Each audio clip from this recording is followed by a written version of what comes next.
Hey there, my name is Rachael and welcome to the Magdala podcast. We at Magdala know from experience that pornography, masturbation, and other sexual addictions are not just a guy problem. The need for women to be accompanied in the journey towards healing from addiction has gone sorely unmet, and that's why we're here. Magdala exists as a space where women can find hope, healing, and freedom alongside each other from sexual addiction. Our goal is to supply you with support, community, and accountability. Here on the podcast, you'll find everything from testimonies to practical advice to dialogue about how to heal and live fully as a Catholic woman. Wherever you are in your journey, know that you're not alone, and we welcome you to this table.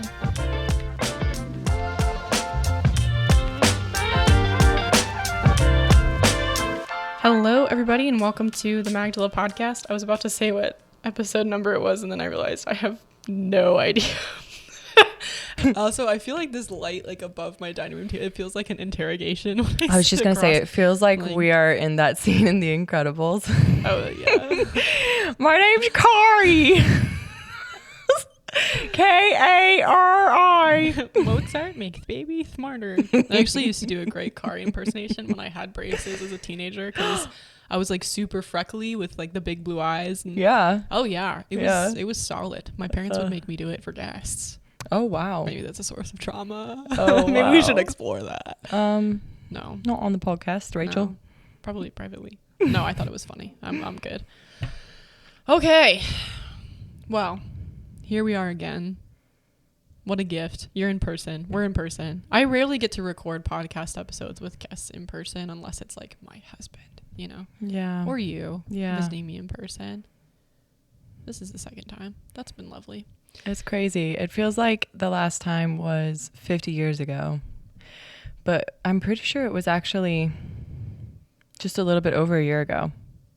Yeah, I feel like it was it late summer or fall? It was in the summer of 2021. Okay. Which feels like literally a million years ago. Yeah, because I was married. Uh-huh. I definitely had gotten married because you came to see us at our Tennessee house. Yeah. Yeah, and then we went to Sam and Zoe's. Nice. We have Prosecco today in glasses sitting next to us to record. Oh, but I hiccup all the time. So if that was Prosecco. a reference to my hiccup, anyone that knows me knows that the hiccups are there always. Well, my diaphragm's permanently spasmodic. Actually, it's really sad. Actually, as a vocalist, I'm really ashamed of my spasmodic diaphragm. Oh, the diaphragm's everything as a vocalist. I know. Too bad mine's a spaz. No, you're still a good vocalist. Today we decided, because we have the ability to just kind of go off the cuff, especially with Prosecco in hand, we're going to talk about addiction and vocation. Because I think one of the chief things I get, question wise, is typically from women about what did an addiction to pornography mean to me, when I was getting married, how did it affect my discernment of marriage? Does it affect my marriage now? Lots of questions. Cast the phone across the room. Yeah, and I think there's a lot of fear surrounding this. I think we encounter a significant amount of fear in our work, of just of women being afraid that not just if I continue in addiction, it robs me of my vocation, but just the fact that I was addicted in the first place. Even if I enter recovery, does it permanently mar this experience that I long to have? So we're just gonna kind of roll. We have no plan. We just have a topic. So we'll embrace this as we go. But do you have any lead-in thoughts that you want to bring to the table, quite literally, to this dining room table right now, on addiction and vocation? Especially as somebody who's not married, as an unmarried woman, what would, could you speak to those fears for a minute? Sure. The fears of, just any fears? Any fear. No, Any addiction fear affecting your vocation. Yeah. Yeah. Well, the clearest way that I see addiction affecting vocation is actually simply, even before you get to conscious fears, it's simply aptitude in my mind. Because, gosh, I don't know how else to say this, but plaintively, compulsive sexual behavior just really destroys your aptitude for Commitment at all. Well, and just vocation. Yeah. Because every vocation, even the single vocation, involves a sincere gift of self. Yeah, absolutely. And so compulsive sexual behavior just kind of, oh man, it just, it kind of destroys that aptitude, and not in the way that you think.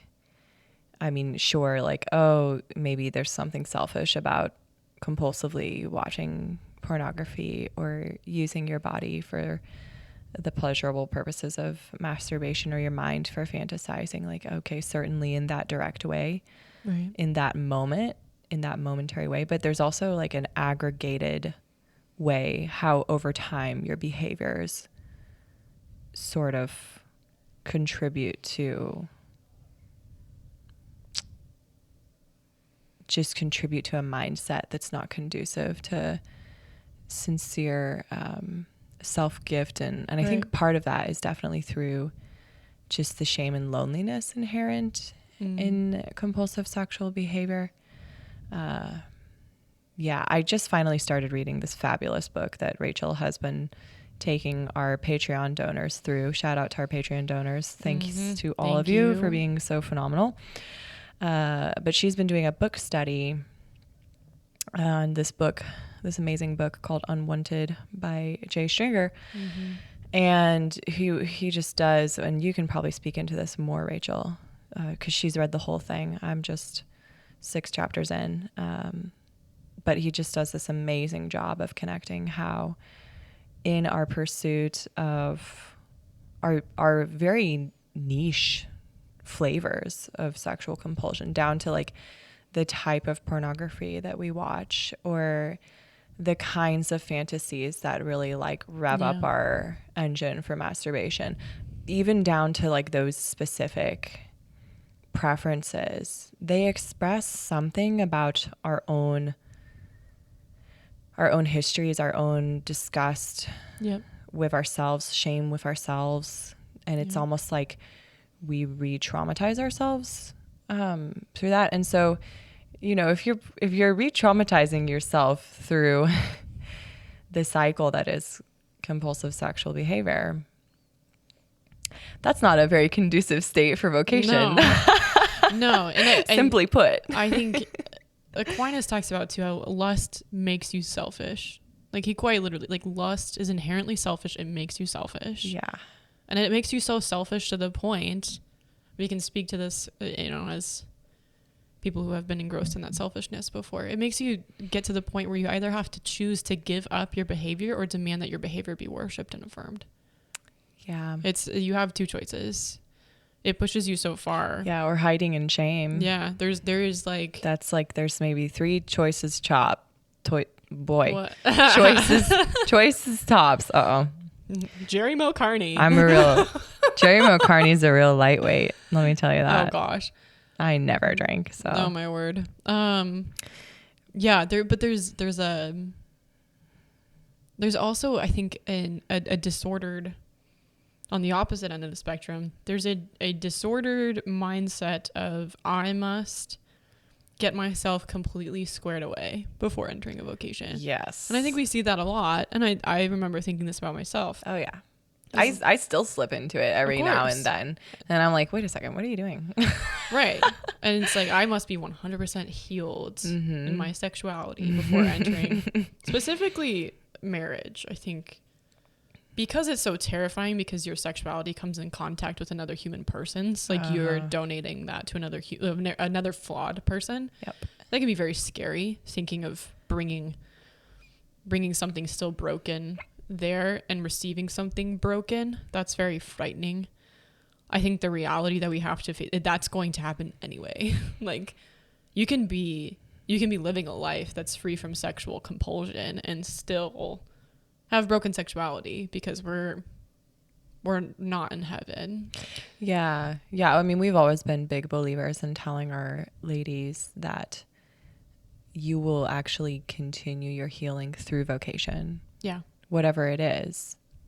Right. Whatever it is. whether Right. you're going to meet Mr. Right tomorrow, whether you're going to bump into a religious order that just really floats your boat and start discerning that, or like me, whether you've really spent your whole life like just learning how to be beautifully present in singlehood.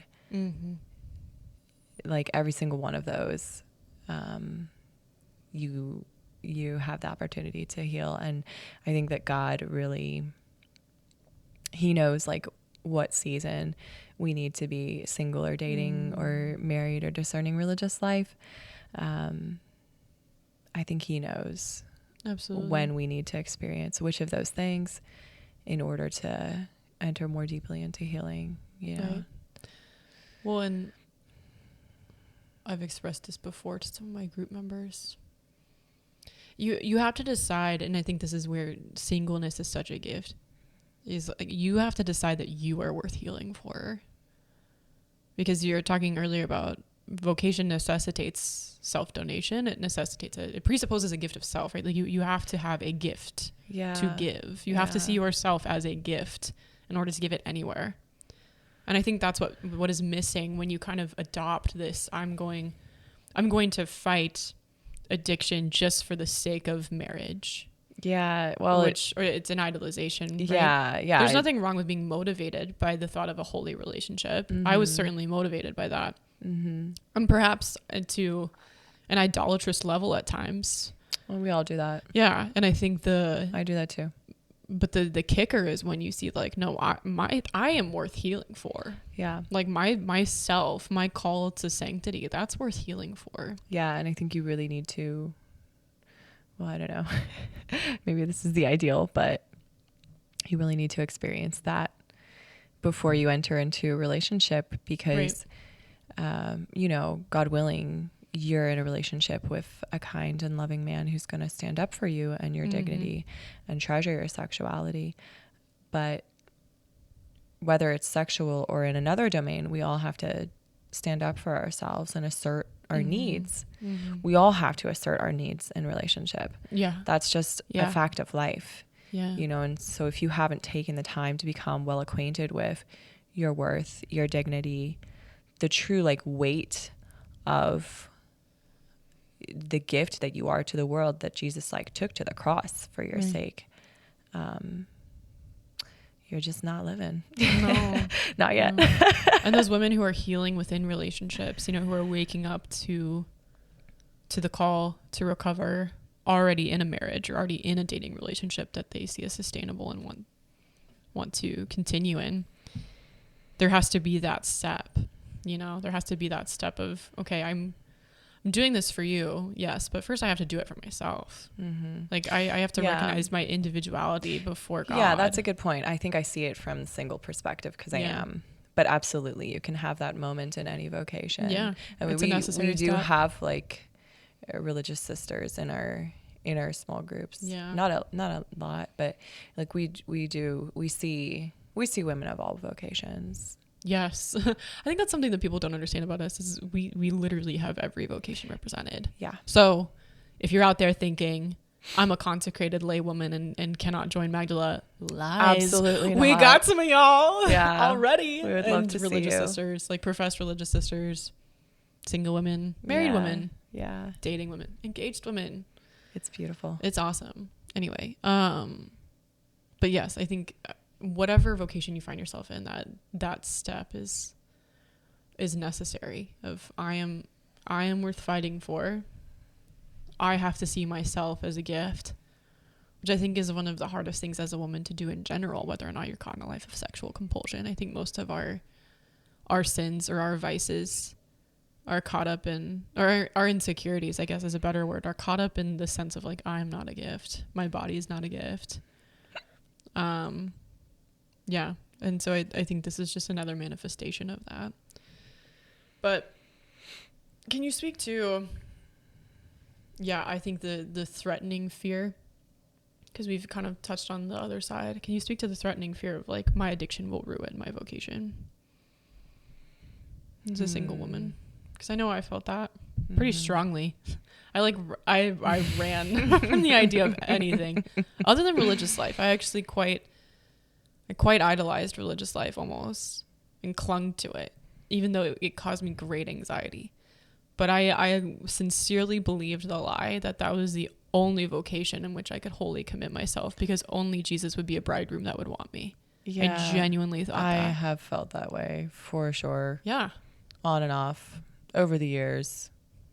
Like, I went to spend my first like uninterrupted time with the Missionaries of Charity when I was 15 years old. I was the most intense 15-year-old in the world. My God. You know, let's go to the MC. My mom's like, what do you want to do this summer? I want to go live with the Missionaries of Charity for a week. Yeah. Oh, okay. It was really cute when I got there. Like, I don't know. This is like a prerequisite of the Missionaries of Charity. They are all tiny. Okay. Yeah, I'm noticed the shortest person in my family. Okay. And I'm not super short, but I'm the shortest in my family. I'm 5'5". And I get there to these beautiful sisters in Pasadena, California. And they're so cute. They're like, oh, you are so tall. We will have you organize the tall shelves in the pantry because you're so tall. And I was like, oh, yeah, I'm so tall. I have noticed that they're all tiny. When you stand next to like the life-size statue of Mother Teresa, I think at Ave in the Mother Teresa Museum. Yeah. Like she's tiny. She's teeny. Tiny and fierce. Yeah. Love it. We love her. I love it. But yes, your original question. Say it one more time. Just speak to the threatening fear. Because we talked about I must be perfect in order to enter my vocation. But speak to the threat of like, my addiction will ruin my vocation or has ruined it. I have no, like, that hopelessness, that despair of because of this, I can never enter a lifelong commitment. Yeah, well, there's definitely a feeling of like guilt sometimes, because you think to yourself, and a feeling of double-sidedness. Yeah. And that was present for me a lot in high school, especially as well, because I've definitely always been the friend in the group that everybody just thinks is just totally innocent and blameless. Because I've never, for personal reasons, I've just never felt comfortable getting drunk. I've never. Well, good, because it's a mortal sin. So that's good. That too. That's a good but thing. I'm not trying to flex here. Like, there are some personal reasons why like alcohol has been kind of a sad thing for me in my life. Never felt the desire to mess around with drugs. By and large, I myself really thought about myself over the years as I was growing up. Like, oh wow, I just don't have any addictions. Lucky me. You know, like, I just, you know, you start to think that you are like perfect a little bit. Right. But when you're in the middle of a setback with sexual sin, you just feel like, wow, you know, they have no idea. Yeah. They have no idea. And if they knew this about me, it would just radically change. It would radically alter the way that they view me, you know. And I've definitely had the thought before, like, you know, someday, God willing, if I enter into a marriage, I will be, you know, physically like a virgin, but not mentally. No. And not like emotionally.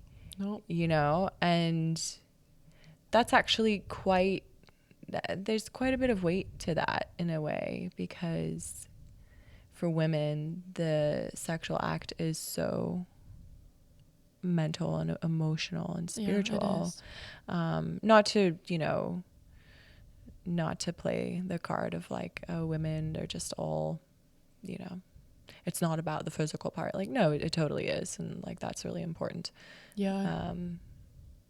But yeah, there's definitely a fear that those things that you've taken part in will kind of like ruin or spoil intimacy with a spouse one day, or that it's the reason, kind of like you were alluding to, it's the reason why you will only be able to thrive in a religious vocation. Or the reason why you're quote unquote like trapped in singleness, right? Yes, like that too. This is an interesting mindset that I think most women fall into at one point or another, is like, God is withholding a spouse from me because I'm still sinning.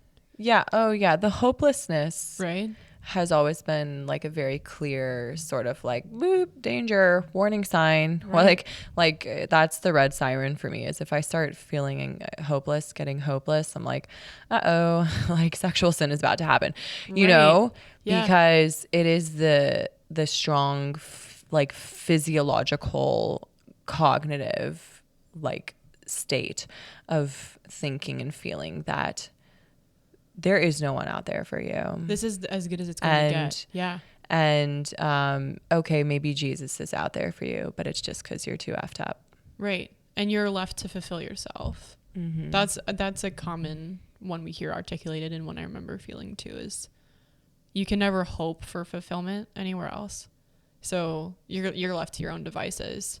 And what is that going to look like? That's going to look like sexual compulsion. Mm-hmm. I think that's an easy trigger for women to experience, and men perhaps too, but I know that's a very common one we hear within our groups. But that God's withholding a man from me thing is so interesting to me, because I just remember the timing of meeting my husband, and I was in recovery. I was like free from habitual sexual sin, but I was in a time of like deep healing again, like digging up the source of a lot of my sexual shame. And it was a beautiful season of healing. Like I crave that season sometimes because it was so raw and so real. But I remember meeting him and then realizing it was going somewhere and going like, wait, what now? Like, yeah.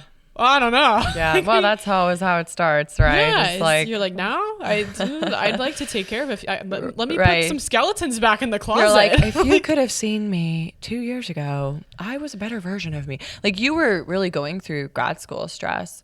Oh yeah. When you met him. I mean, I remember coming over to, you know, sit with you in that and thinking like, oh, she's having a rough time. She's going through it. Yeah. I was an anxious mess that year, but there was something to that. I remember, going to confession with, a wonderful priest named Father Joseph at Ave Maria, whom we love. Shout out Father Joseph. Shout out to Father Joseph. Hello. I don't think he listens to our podcast, but if he does, shout out to Father Joseph. It doesn't matter. We love him. He's amazing. But I did a face-to-face confession with him, and I was early on in my dating relationship when I was a grad student, and I was talking to him about just struggling with some things from my past and seeing some habits start to reemerge again in my stress. And he just looked at me and he said, "Is the man you're dating virtuous?" And I was like, "Yes, I think so." He said, "Do you think he wants you to be holy?" I said, "Yes, I actually do. That's why I'm dating him." And he looked at me and says, "Then you must tell him." And I was like, "What?" He goes, "You must tell him what you just told me about these habits coming back up." And I was like, okay. And I just remember initiating a conversation with Tommy after that. I was like, I'm in a season of stress and I have a history of sexual addiction, and I wasn't falling back into pornography or masturbation, but I was experiencing like a resurgence of fantasy. Yeah. And I told him, and I was bawling on FaceTime, I remember. And Tommy just was silent. And then he just said, "I see you." That was all he said. Oh my God. Oh yeah. This is why we love Tommy. But I'm think create a theme song. It's just called "This Is Why We Love Tommy." I'll sing back up. What a great guy. No, but that proved me wrong. I remember stopping dead in my tracks and being like, wait a second, I actually don't have to put all the skeletons back in my closet. You know, part of discernment is, you came into a messy house, bro. Like, we got some cleanup to do. Like, this is, and you've got a messy house too, actually.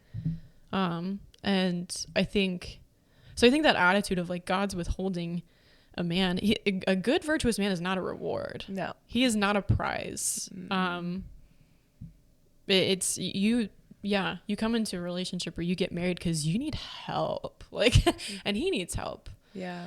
And so I think it's a worthy question to say, like, how much freedom should I seek from sexual compulsion before entering a relationship, especially for the sake of chastity, you know, and preserving each other from, there's a practical thing about it for sure. There is, but I think you have to address the, like, what's the underlying mental attitude there? Is it, I want true freedom in my future vocation or future relationships, even if they don't lead to a permanent vocation. I want freedom, and so I'm going to wait a little while. Or is it, I'm going to earn a vocation? Because if it's the latter, it's never going to happen. Yeah. Like, that's not how God works. I've known women who meet their spouse in the height of, like, just the throes of brokenness, you know, like, where they're so entrenched, and God makes a way. Yeah. And I think we'll address the practical another time. I don't think this is a conversation for that, but I know that's a common question. Well, it's just, I think, speaking into it a little bit, just the gift of, for those who fall into that latter camp where they meet somebody in the throes, but it's clearly the right person. Mm-hmm. Well, one, what a clear way to see that you've met the right person. Yeah. They're there. Can't get rid of them. And two, you know, difficult does not mean wrong. Amen. Yeah. There was one of my leaders was talking about a girl in her group who was really struggling, which this happens quite a bit, not to everyone, but sometimes you enter into a small group and understandably shit just hits the fan. Oh my gosh. all at once. Yeah. And now, like, you know, before you were white knuckling it and you were like doing a pretty good job. But now it's like all you can think about is wanting to, you know, use pornography or masturbate or fantasize or read that happens, read that favorite erotic book that you haven't touched in 5 years. And understandably, some women are like afraid of entering into that, and I understand. But I remember her saying, like, what should I do for this girl? What can I say to this girl? Yeah. And I was like, practice makes perfect, my friend. Yeah, truly. Like, this is why we enter into this to some extent. It's literally just going to be practice makes perfect. And it's not even that practice makes perfect quite. That's kind of vanilla. That's sort of surface level. But how have your past attempts to engage with these desires that you have for compulsive sexual behavior, how have they been flawed? Because clearly it just hasn't worked perfectly for you yet, either because you haven't found freedom and sobriety, and or because although you've been able to stop your behavior, you don't feel at peace inside. Right. And so you have to be curious about, how has the way that I've approached it in the past not panned out for me? And so I think the same, even taking that and applying it to being in a romantic relationship, just because it's going to be difficult doesn't mean it's wrong. It might be exactly what God intends for you in that time. And the old tactics don't work anymore. Yeah. You know, and we have to carry that open-mindedness with us as well when we survey our friends and our family's relationships, is what I've learned too. Because I am that overprotective, like, older sister friend with every single woman I know in my life. Yeah. And the moment they tell me something about a guy they're dating that doesn't sound ideal, there's just a huge mama bear in me that's like, drop him like he's hot, drop him like he's hot. I've really hurt like, some friends by doing just this. walk away, you know, like avoidant to the max, sort of like, if he's not treating you like a freaking queen, just walk away. But that's not the way of love always. I mean, if it's like really, I was about to say, there's if a difference pathological. Between, if there's a pathological behavior, or if there's abuse, then obviously you're not doing that. We're talking about if like he's not anticipating 100% of your needs. If you just had your first argument or something. Right. And I think you're speaking to a very tangible experience entering into a vocation. I've never entered into religious life, obviously. But I can assume it's similar, is when you enter into a new level of vulnerability, which relationship or discernment requires you to do. And I think group requires you to do this. It is that confrontation of tactics of like the things that helped me survive before can't when I'm face to face with other people, actually. Like they help me when I'm isolated. They help me alone. And to a limited extent. Yeah, but do they help me in tandem with another person or with a community? And typically the answer is no. Yeah. And we distinguish a lot between sobriety and intimacy, right? Like you can be sober, you know, till the cows come home. Do you have intimacy with Christ, with others, and with yourself? We don't know. And that's what our groups strive for. We focus more on intimacy, I'd say, than sobriety. Yeah. And sobriety comes as a fruit of that. Yeah. But I think that's where I tell women to shift their focus when they're so afraid of addiction harming their vocation, is focus on intimacy with Christ, with others, with yourself. Because I don't know about you, but I remember just when I would think about it, like, do I want a man who's free from sin? No. Like, no, I would feel like a loser. But I think, yeah, but do I want a man who's completely sober from sinful behavior, or do I want a man who's intimate with Christ? Ideally, it's both. Mm-hmm. But I knew I wanted a person who was intimate with God, who knew himself and knew what he was called to do, and who knew how to embrace other people. Yeah. And that's what frees you from sin over time, is this striving for virtue.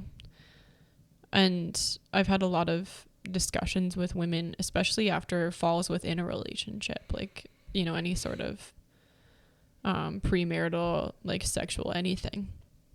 And my question is always like, well, okay, like, you know, they typically feel very discouraged. They're like, you know, I fell, we did X, Y, and Z, and then yada, yada, yada, and should we break up? Like, we're just leading each other into sin.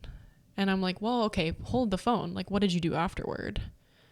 And they're like, oh, well, we both got up, we went to confession this morning and had a conversation about how we can renew boundaries and whatnot. I'm like, oh, that's a virtuous person. Stick with that guy. I like this guy, you know, because there's not justification there. Yeah. Everybody's going to have sin, whether sexual or otherwise, to work out. Yeah. You know, pretending like you're perfect. It's a recipe for disaster. Is actually worst case scenario. Right. Actually being able to confront your imperfections together and rise from them together. That is best case scenario. Exactly. And it's not just going to be in sexuality. It's like you're going to have to confront pride, impatience, anger, unkindness, thoughtlessness, selfishness. Like there's so many other sins that you're going to have to confront. Like don't place all of your focus just on the sexual realm and being perfect there. Don't put all your eggs in one basket. No. No, like make sure you're striving for virtue in all other areas. But I think too, you said earlier, I had a thought, and we talked about this the other night too, is just like that this is going to harm or ruin your experiences later, and that like the lack of emotional virginity or even spiritual virginity, which is very scriptural, right? Like Jesus made unlawfulness a matter of the interior versus the exterior. That was like one of the toughest messages of the gospel. He's like, oof, okay, if you lust after a woman in your heart, like yeah, like you're committing adultery actually, you know? Yeah. And so there's already that pressure. I think I experienced, and I was telling you the other night, like I experienced a lot of that fear in engagement, particularly. It's like, what is this going to be like as somebody who was a virgin but had a 5-year addiction to pornography? I could only think about sexuality through the lens of porn still, even free from sexual compulsion and having received a ton of healing, and done, you know, like we had done like apostolic work in this space already. Like we had led groups. Like I feel like we constantly have these moments where like, I've been feeling kind of insecure about this thing related to like sexuality. And you're like, same. Yes, I know. And we're like, oh, we're still human. Yes. Shocking. Yeah. Leading a small group does not take away. No. Leading Magdala. No. Sorry. No. Spoiler alert. No. We're still human. That's why you can never idolize somebody else's recovery. Yeah. That's a huge thing. Yeah, healing is completely never make somebody unlinear. else's recovery your roadmap. Ever. Yeah. But all I could think when I would think about sex within marriage and try to wrap my head around it, especially like preparing for marriage, I could only think about it still with a pornified lens.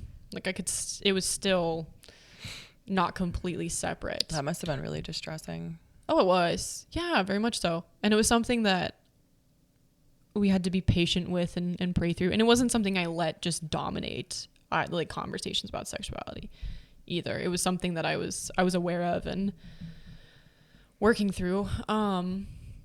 But encountering sexuality within marriage, it just became so clear to me.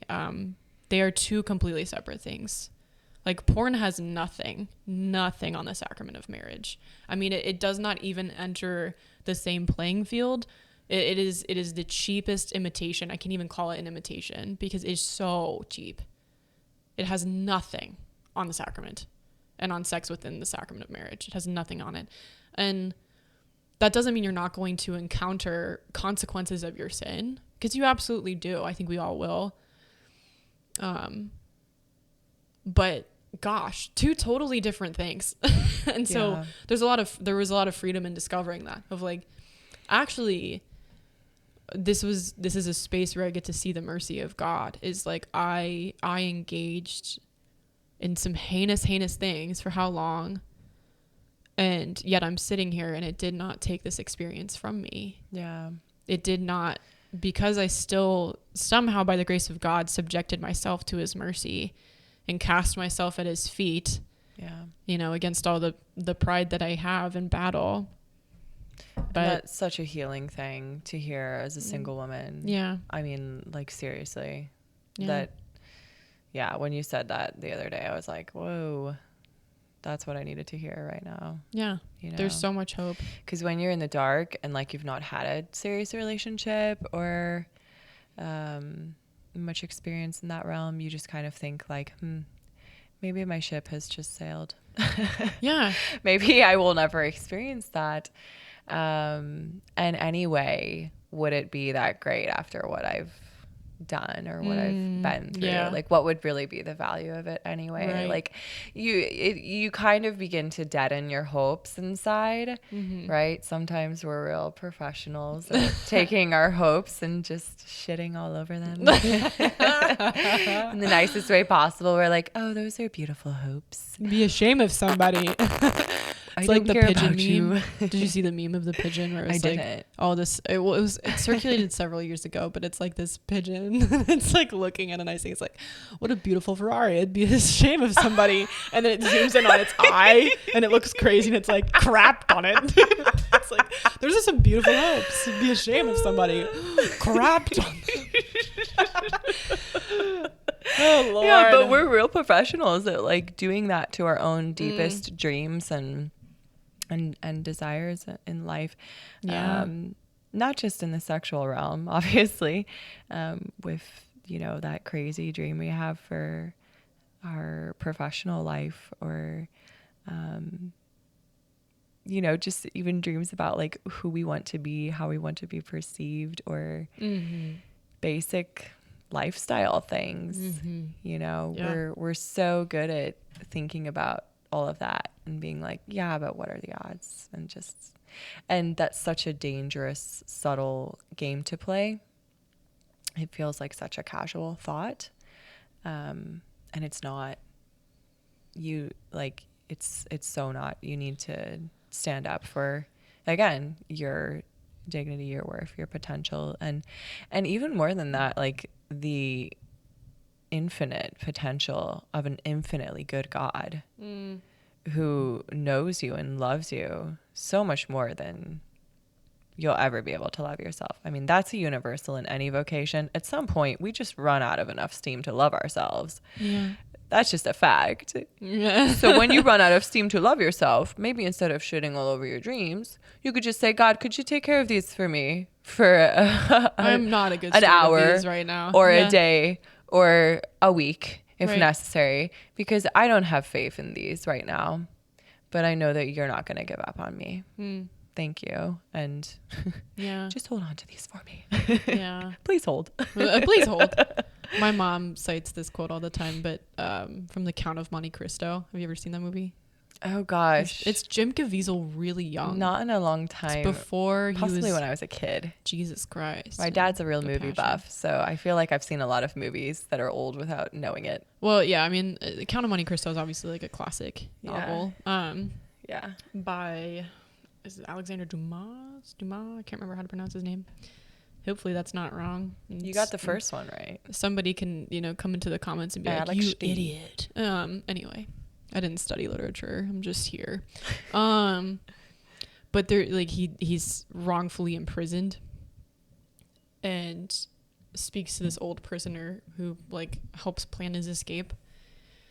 And the older prisoner is dying and says something about I think going to God, or he cites God. And then the main character, I'm blanking on his name right now, he's like, "Oh, I gave up on God a long time ago," because he's been living this desolate life. And then the prisoner looks at him and he says, "Yes, but he never gave up on you." My mom says that all the time. So yes, but he never gave up on you. And I think when we're not being pursued as women, I don't think there's anything that causes an ache quite like that. It's like whether you're married, single, like whatever, when you're not feeling pursued, like your heart shrivels a little bit, like atrophies. Like the feminine heart has to be pursued. Yeah. It is constantly being pursued by God, but it's we who Yes. do not recognize that. Yes. Right? But I'm thinking of like, yeah, we just read Act 2 of The Jeweler's Shop with a group of friends, and that's kind of entirely what it's about, is a woman not recognizing pursuit from God, and she's not getting it from her husband, and her soul is just atrophying. And finally there's this line where a godlike character is trying to convince her, and he just finally says, the question comes out of his mouth, he says, like, how am I to prove to you that you are the bride? How am I to prove this to you, like, when you're in so much denial? But when we're not being pursued, like, we have two choices. We can either like cave in on ourselves and be like, it's all my fault, shame on me, I'm not worth it, yada yada yada. Or we can go outward and try to get it. We can go out and try and claim it for ourselves, typically in promiscuous ways. But instead of sitting with that pain and sitting with the longing of like, I'm not being pursued, and that breaks my heart. And I think that's what I see a lot in our women, in our community, is like, the longing is so there. And it's just like, I feel like maybe if I could sum up our entire small group, maybe perhaps our curriculum is about like turning women towards that question of like, how is he to convince you that you are the bride? And you've gone and thrown your pearls before swine, and he still wants you. He still wants you. Yeah. And if you receive a permanent vocation in the religious life, or in marriage, or in single life, like whatever it looks like, that's not a reward. That is just him explaining to you once again, like, you are the bride, you always have been. And actually, you casting your pearls before swine didn't take that away from you. It's like a sign of his faithfulness. It's not a reward for good behavior. Well, and this is bringing to mind an experience that I've had and sometimes continue to have, of actually knowing that God is pursuing me. I've been so blessed with this like very rich, I go through desolation sometimes, but when I'm in consolation, like I have a very rich inner dialogue with God, and he speaks to me through prayer, through other people, through the happenings of the day. And sometimes I know that I'm being pursued by God. And I just become a sassy little brat that's like, it's not enough, God. I want more. And it's not in the way that I want. It's not in the way that I want. Why am I... Yeah, I mean, rightfully so. Singlehood just often doesn't really feel like a real vocation. Yeah. Because there's not a dedicated person that you're making a gift of yourself to. It's like you sometimes just feel like you're spreading yourself thin over everyone. Right. And there's also a lot of disagreement within the church about There whether is. or not it is. There is. That's And actually an ongoing sort of controversy. Right. And I think it's contributed a lot of hurtful, like, I think there's been a lot of hurtful things said in the midst of trying to work that out. Yeah. That you can't help but take to heart when you are single. Yeah. It kind of throws a lot of doubt and suspicion on the goodness of the state of singleness, regardless of whether it's a vocation or not authentically. There is something good about that state for everyone to go through. But yes, I have had and continue to have sometimes this experience of, you know what, God, I know that you're pursuing me and I know you love me so much. And for some reason, it just feels like it's not enough. And then sometimes I get upset at myself for thinking and feeling that way. Right. And then it just starts the downward spiral because you're like, oh, why am I so ungrateful? But I don't know, maybe you can speak into that, whether you experienced that as well and what you made of that, if you did. Because I think a lot of our women, you know, praise be to God, they are very devoted Catholics. Oh gosh. Or Christians. Or even women of other faith, you know. Yeah, we've gotten to encounter some really beautiful. Even women outside of Christianity, like they're very devoted in whatever spiritual practice they bring to the table. Yeah. They have known God intimately and continue to develop that relationship.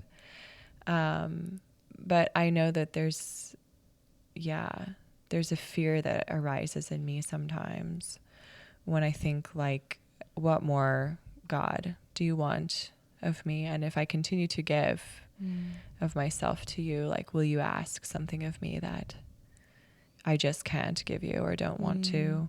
Or will you lead me into a vocation where I just won't be happy in this life, right? That's been a huge theme for me is like, does God want me to be happy here? Yeah. You know, and that comes from a place of a lot of pain and a lot of suffering in my life, but I know that others can relate. You know, sometimes you think to yourself, does God want me to be happy here? And I've been reflecting on Psalm, no, I'm not going to try to quote it because I will get it wrong. But it says like, in the land of the living. Do you know what I'm talking about? I will rejoice with my God in the land of the living. And I will rejoice in my God in the land of the living. Yeah. Meaning this land. That was actually a huge one of my vocation discernment. Not heaven. This land. That God does want us to be happy. Yeah. Even in this life. It's not just supposed to be one giant suffering festival. You know, until we get to heaven. No. But vocation is such a difficult area where you have to put your trust in God wanting you to be happy in the land of the living. You have to put that into practice by first, I think, putting yourself into his hands, making a total gift of yourself to God.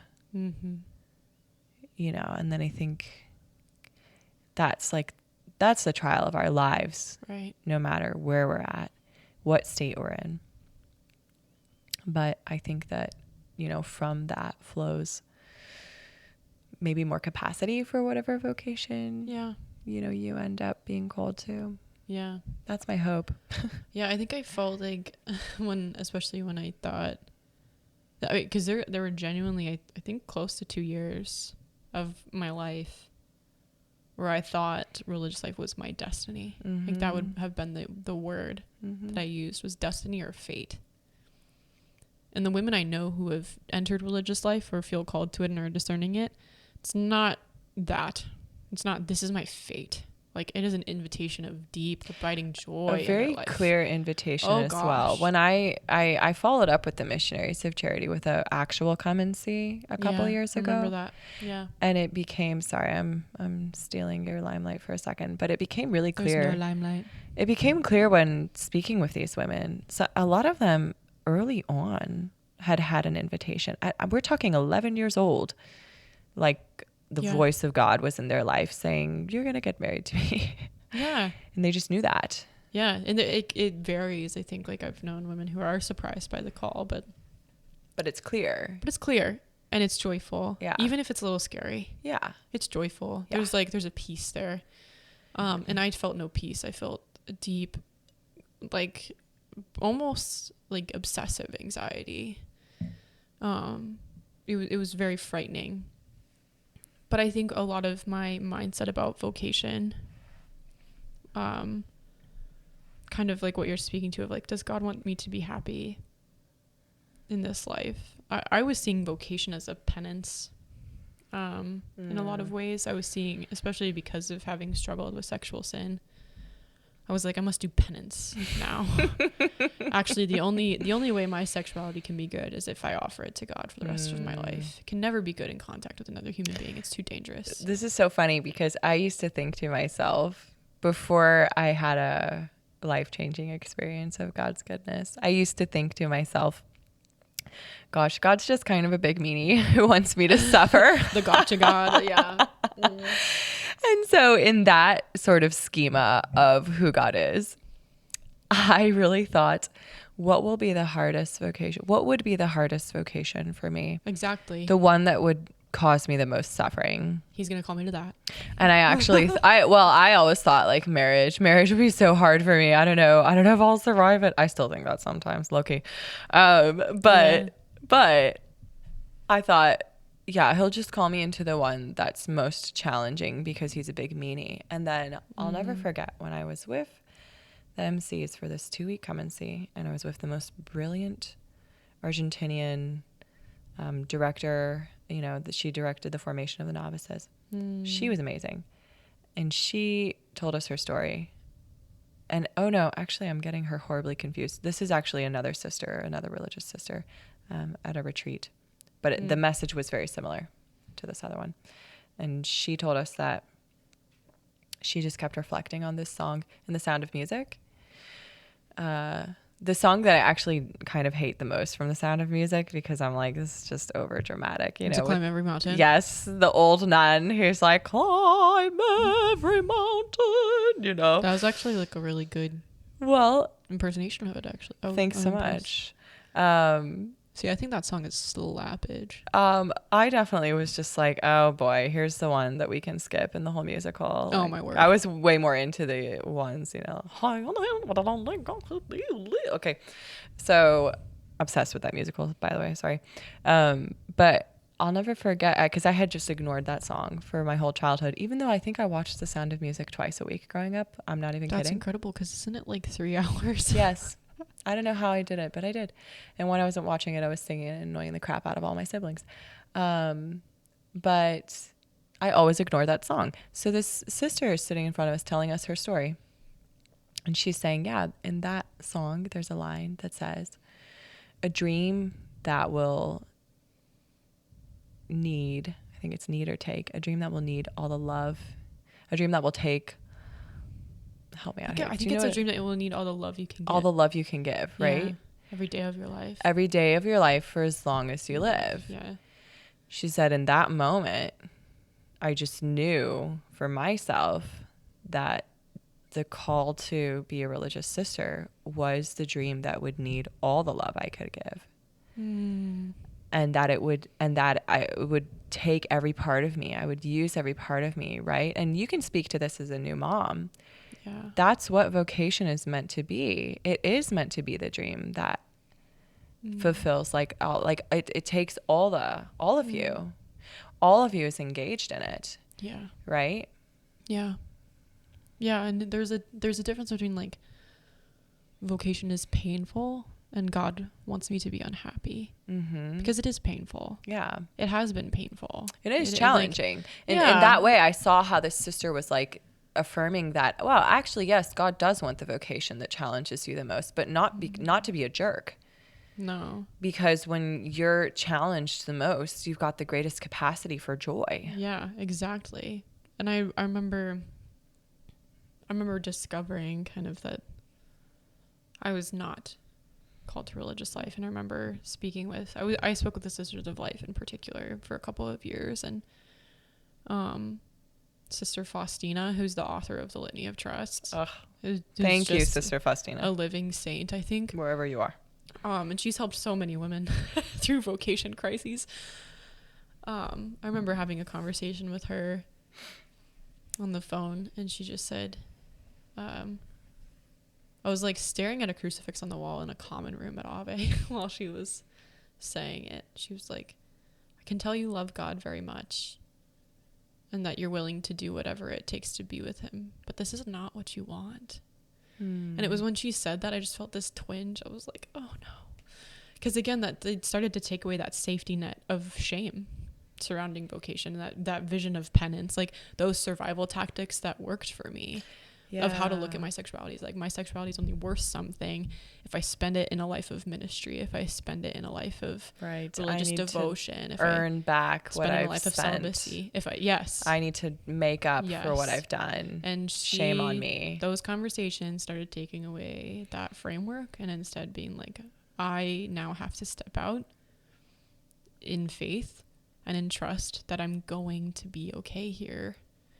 That if I'm called to a man, you're going to be okay. And that was a very painful, very frightening thing. Yeah. But it broke my heart open. It was beautiful. I felt expansive, Yeah. On the other side of that. And that's constantly like a thing in marriage, is being like, oof, okay, like we're going to be okay. In our brokenness, we're going to be okay if we entrust ourselves as a unit over and over and over again. Better than okay. Yeah. We'll be holy. Ooh. Yeah, I'm not saying holiness always feels like a Swedish massage, but like better than okay. But fully functional. Yeah. Accomplishing great things. Yeah. The fruit of what your vocation bears, and just in general in life, people are like, well, how do I know if this is the right choice, or if that's a good action, or and I'll never forget, shout out to Dr. Riley. Is it Riley? Oh, Riley. We've had about 4 shout outs this episode. I know. Well, we're so what lucky. A lineup of people. We're so blessed to know amazing people. On the shoulders of giants. But Dr. Riley, who's a professor at Ave, when he would speak about human flourishing, he spoke about how human flourishing and human excellence, you don't see it in the person, okay? You see it in like how it affects those around them. Mm-hmm. Human flourishing is not, can you wake up at 5 a.m., have the perfect workout, have the perfect like protein shake and put on the perfect outfit and go do your perfect job. Right. Human flourishing is, how is the fruit of your choices and actions benefiting those around you? Are those around you flourishing and excelling and, being gifted by the gift that you are? Yeah. That's the proof. It's not like, are you reaching the bar? Right? And that's the truth in every vocation. Yeah. Right? Because every vocation, even the single vocation, involves community. We're not made for isolation. I wouldn't say even, I would say especially, because the people who I have seen who contribute to others flourishing the most have been single. Yeah, well, you have a unique gift of time and resources that married people and religious people just don't. Yeah, there's an openness to the single life that I think is beautiful when I've seen people press into it. Oh gosh, yeah. It's majestic. Like, I think there's just a beautiful living for others, selflessness that when it's pressed into, like, absolutely contributes to others flourishing. I'm thinking of C.S. Lewis Because it's hard for me to get through a conversation without quoting him. Here she goes. Because I love him. The obligatory C.S. Lewis. I think in my book, I eventually literally said, I literally typed and the editor left it in. It said, like, if you're wondering when I'm going to stop quoting Lewis, it's never. Like, I think I said that and they left it in and I was like, get used to this. You understand. C.S. Lewis is your best friend from He heaven. is. I'm excited to get to heaven. Smiling and, down like, upon just you. hug him and have a pipe with him. Have a pipe, smoke a pipe, and have a pint. I think that's what I wanted to say. Smoke a pipe and have a pint with him. Or a cup of tea just by the fireplace in heaven. Can I come? No. It's just Clive Staples and I. Come on, not the first one, but like, you know, after you've had a few. Yeah, Can once I we're join like you guys? really good friends. Yeah, sure. Yeah. I'll let you meet Are you him. threatened A little. by the fact that I want to be friends with him too? Anyway. In this hypothetical scenario? C.S. Lewis says in The Four Loves, the one that's like oft quoted is to love at all is to be vulnerable. You know, love anything, you know, and your heart will break, yada, yada, yada. Yeah. And that's a beautiful quote. What's often missed at the end, first of all, is a line that basically says, like, the only way to be safe from the trials and tribulations of love is hell. Yeah. And that one's often left off. And I'm like, that's the one hitter. that everybody needs to hear. That's the heavy hitters. The only way to be safe from love is. Oh, you're is not to go to enjoying hell. making a sincere gift of yourself? Go to hell. Yeah, or you can just collapse in on yourself for all of eternity. Not to be traumatic, and but to serve only yourself. you could do this or you could do hell. Right. But then there's a line in the same chapter a few passages later where he says, like the only way to actually enter into love, to actually be charitable, to become like God in charity, is to throw off all of our self-protective lovelessness, like to throw off our defensive armor and dive into whatever opportunity we have to love right in front of us. And he says, if our hearts must break, and this is how he chooses to break them, so be it. That's what I think vocation is like, my heart must be broken open. And if this is how he has chosen to break it, so be it. And praise God. I love my vocation. But I think oftentimes we can treat our past, we can treat our addiction like that defensive armor. We can say, no, because of this, I will not dive into love. I am scared. It's dangerous. I've failed before. I'm not capable. But we keep it as a defensive armor in front of us. And the only way to actually begin to love and begin to be free and to be freed up to be a gift of self eventually is to throw off the defensive armor and to try to love today. Even if it's just a fraction of you. Like, that's why we ask the question every single small group. How did you give the love of God? Right. This past week or 2 weeks or however long it's been since you've met as a small group. Like, how did you give the love of God? Right. Because that's a very important question for women in recovery, is anything that helps them recognize, like, you still have the opportunity to grow in charity. And actually that's your only hope. That's the only hope for any of us, is to grow in charity. And that takes one simple step. Yeah. Well, on the flip side of that, because I think your story of how has all of this affected your vocation has been one of fear. I would say the predominant emotion in mine has been hopelessness, and quite tied to shame. Yeah. And quite tied to just the feeling of unworthiness of love. And so that's why we ask the other question, right? Yeah. Is not just how did you show the love of God, but how are you loved? How did he give his love to you? Yeah. Yep. Because so many of us just walk around consciously or unconsciously as women struggling with these things, or having struggled with them, or any other sin for that matter, just feeling unlovable, which is such a tragedy. Yeah. Because we accept the love we think that we deserve. No. Yeah. Perks of being a wallflower. Seriously, that's but that's a serious truth.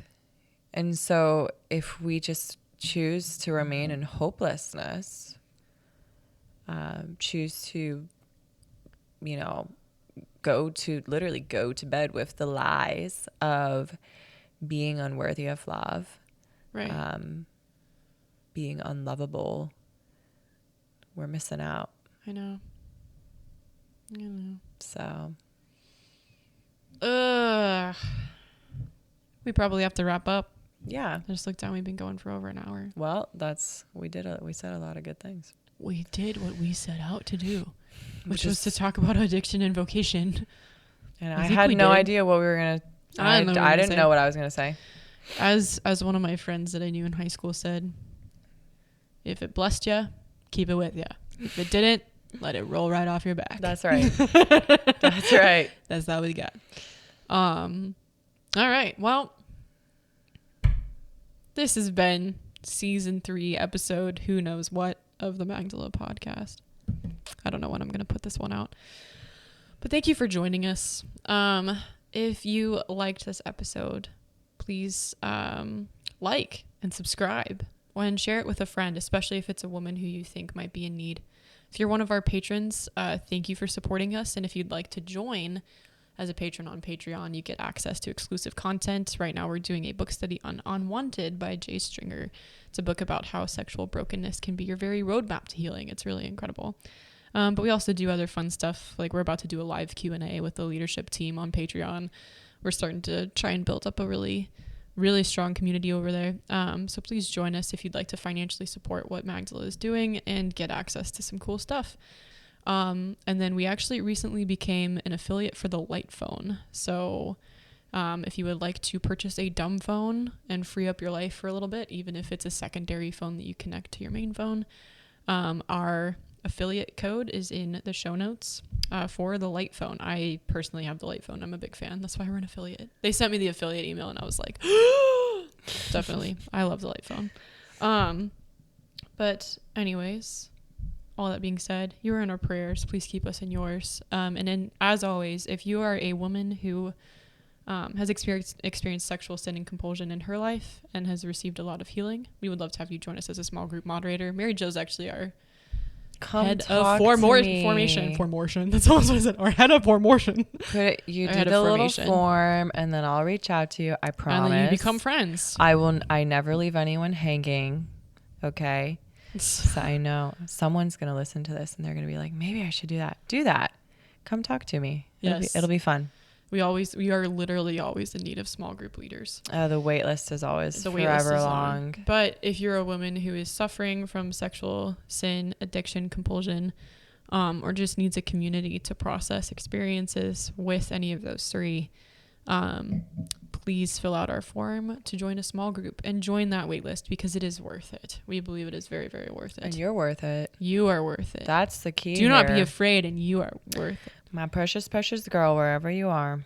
Yes. Amen. You're worth it. All right. Well, and if you would like to try Covenamize for a month, you can use the code Magdala and get 30 days free. I always forget that one at the end and don't want to forget it this time.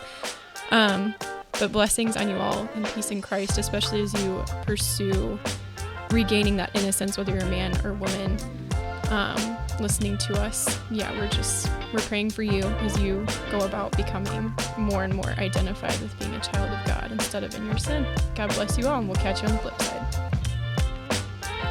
Thanks for joining the conversation today on the Magdala podcast. If you want to learn more, join a support group with other women on the journey, or find more content, visit magdalaministries.org. If you want to continue to be a part of the conversation, like, subscribe, and share this podcast. But most importantly, wherever you are in the journey of healing, know that you're not alone and you don't have to hide anymore. We're excited to welcome you to the table next time. God bless.